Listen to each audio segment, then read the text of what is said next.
জলপাইগুড়ি পাতকাটা অগ্রণী এবার দুর্গোৎসব 2025-এ তাদের উপস্থাপনা ভ্যাটিকান সিটির আদলে পুজো মণ্ডপ তৈরি। পুজো মণ্ডপটি তৈরি করার যে উপাদান সেটা দেখলাম বাঁশ চিরে বাতা দিয়ে বানানো হয়েছে, তার সাথে সাথে আরও অনেক কিছুর কাজ রয়েছে তার মধ্যে। সবটাই প্রাকৃতিক উপাদান মনে হলো।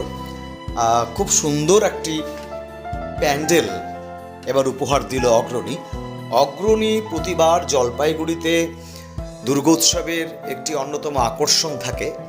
দর্শনার্থীদের কাছে অন্যতম আকর্ষণের কেন্দ্রবিন্দু অগ্রণী পাতকাটা।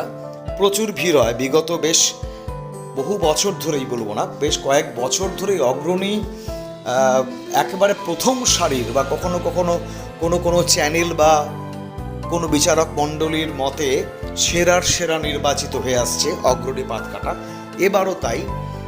এবার এই প্যান্ডেলটি এত সুন্দর লাগলো, সবথেকে বড় ভালো লাগলো হচ্ছে আমার ফিনিশিং। প্রত্যেকটা কাজ নিখুঁত লাগলো। মানে যে শিল্পীরা বানিয়েছেন তাদের আমি বলবো যে অত্যন্ত দক্ষতা, তাদের কৃতিত্বকে আমি স্যালুট করি, কুর্নিশ জানাই। এত সুন্দর করে একটি পূজা মণ্ডপ তৈরি করার। আর প্রতি বছর অগ্রণীর প্রতিমা, দুর্গা প্রতিমা ব্যক্তিগতভাবে আমার কাছে অন্যতম সেরা বলে মনে হয়, এবং এবারও তাই। দেখতে পাচ্ছেন ভিডিওতে যে কাজটি করা হয়েছে ভ্যাটিকান সিটির একটি গির্জার আদলে তৈরি পুজো মণ্ডপ।